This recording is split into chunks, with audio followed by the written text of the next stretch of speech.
चलो भाई जल्दी से अब अपनी नेक्स्ट टर्म देखते हैं क्या है आखिर।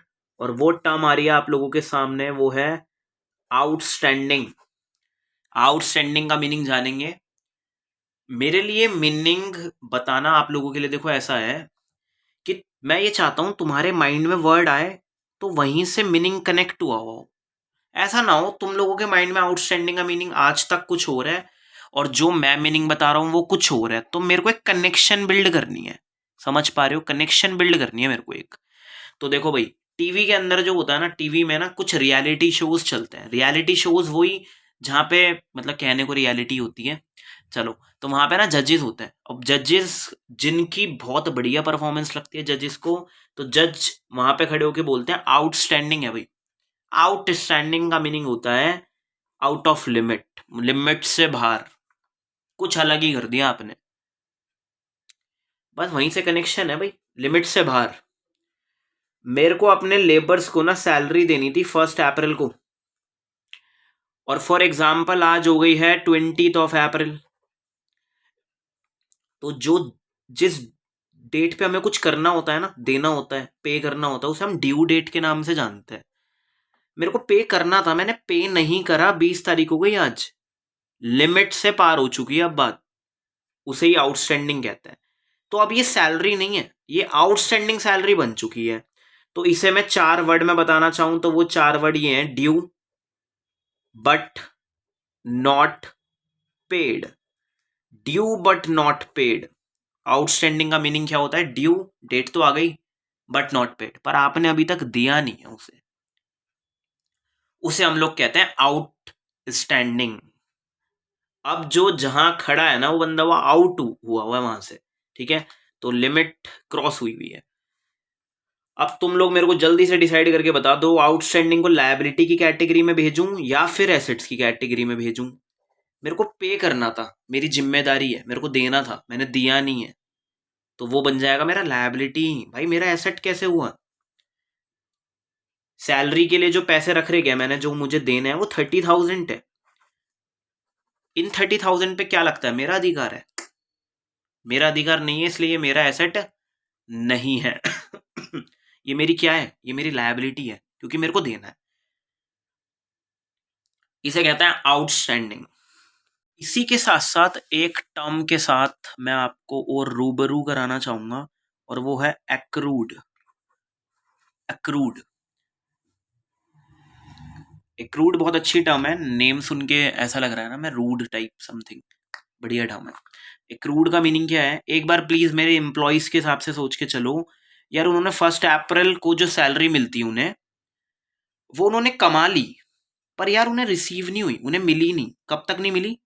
20 अप्रैल तक। मैंने दी नहीं, तो उनके हिसाब से ये बन गया अर्न। कमा तो लिया बट नॉट रिसीव्ड। और मेरे केस में क्या था? ड्यू बट नॉट पे। डेट आ गई, मैंने दिया नहीं, उन्होंने कमा लिया पर उन्हें मिला नहीं, उसे कहते हैं एक्रूड। ठीक है, उनके पॉइंट ऑफ व्यू से उन्हें सैलरी मिलनी चाहिए थी पर अभी नहीं मिली। उनके लिए बता दो ये 30,000 रुपीज क्या है? एसेट है या फिर लायबिलिटी है? उन पे इनका अधिकार होगा भाई। तो इसलिए उनका, उनके पॉइंट ऑफ व्यू से एसेट्स है 30,000 रुपीज, क्योंकि उन्हीं का अधिकार है। मेरे लेबर्स, मेरे एम्प्लॉयज का ही अधिकार है इस पे, और मुझे तो देने थे, तो मेरी तो लायबिलिटी है। तो आउटस्टैंडिंग जाता है लायबिलिटी की कैटेगरी में, एक्रूड जाता है एसेट्स की कैटेगरी में। ए से एसेट, ए से एक्रूड। ठीक है भाई, आप लोगों ने ये सीख लिया ना, तो वो यहीं से वर्ड्स बन जाएंगे। बस जैसे मैं लिख दूंगा यहाँ पे एक्रूड सैलरी, तो ये वो सैलरी है जो अर्नड है but not received. Outstanding salary वो सैलरी जो ड्यू हो गई पर दी नहीं है। तो यहीं से वर्ड बन जाएंगे। For example accrued interest, accrued commission, commission कमा लिया होगा पर मिला नहीं है, तो है सेटी। ठीक है, ऐसी आउटस्टैंडिंग रेंट भी हो सकता है। डेट तो आ गई रेंट की पर आपने पे नहीं करा, तो बेटा यहीं से बहुत सारी टर्म्स बन जाएगी। कोई तुम्हें बताएगा नहीं कि ये टर्म सीखो, खुद से टर्म बनाना सीख लो। आउटस्टैंडिंग रेंट बन गया। आउटस्टैंडिंग हो सकता है मैंने कमीशन कर रखा आउटस्टैंडिंग, मतलब मुझे किसी को देना हो दिया ना हो। आउटस्टैंडिंग इंटरेस्ट भी हो सकता है और आउटस्टैंडिंग सैलरी भी हो सकता है, आउटस्टैंडिंग वेजेस भी हो सकता है। समझ पा रहे हो ना आप? आउटस्टैंडिंग पहले लगा दिया और रेंट बाद में, ठीक है। ऐसे एक्रूड का बना लेना, ऐसे एक्रूड के बन जाएंगे। Accrued rent, accrued commission, accrued salary. दो टर्म्स और साइमल्टेनियसली समझेंगे। ये टर्म क्या है? ये तो पर्सन है वैसे तो, सच बताऊं तो। ये डेटर लिखा मैंने और यहां लिखा क्रेडिटर। ये टर्म्स नहीं है, ये पर्सन्स है। पहली बात तो आप लोग बी साइलेंट होता है भाई यहाँ पे, तो डेटर बोलोगे आप लोग। तो बस सिंपल है, डेटर वो पर्सन है जिससे मुझे पैसे लेने हैं, जिससे मेरे को पैसे लेने हैं, ये वो पर्सन है। फॉर एग्जाम्पल मेरा कस्टमर, भाई ए ने ना सामान बेच दिया किसको? बी को। अगर ए बी को सामान देता है तो बदले में क्या इच्छा रखेगा? क्या मिल जाए? कैश मिल जाए। और अगर नहीं दिया बी ने कैश, तो क्रेडिट पे चली गई, मतलब उधार पे चली गई, मतलब देगा वो। मतलब ए के हिसाब से सोचो, उसे तो लेने हैं ना पैसे। तो मेरा कस्टमर मेरा डेटर होता है क्योंकि मुझे पैसे लेने हैं उससे। और जब पैसे देने पड़ेंगे, देने होते हैं, उसे क्रेडिटर कहते हैं।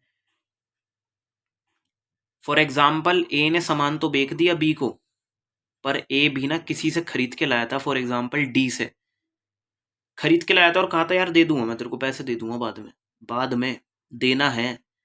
तो फिर तो ये जो डी है ना, एक क्रेडिटर हो गया। कस्टमर जो होता है ना, वो हमारा डेटर होता है क्योंकि उससे पैसे हमें लेने होते हैं।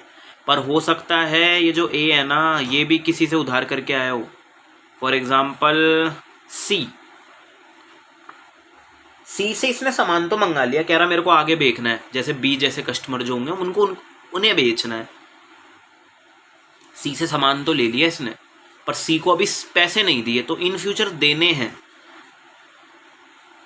देने हैं तो सी हो जाएगा हमारा क्रेडिटर, जब आपको पैसा देना पड़ेगा।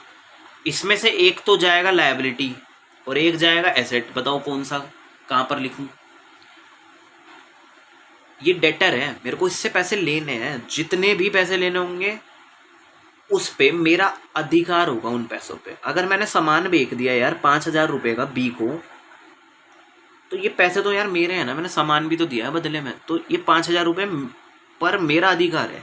सिंपल बताऊं तो बी पर मेरा अधिकार है। तो अधिकार होने को हम एसेट्स के नाम से जानते हैं। Data is always our asset, ठीक है। तभी तो हमारा कस्टमर हमारा एसेट होता है।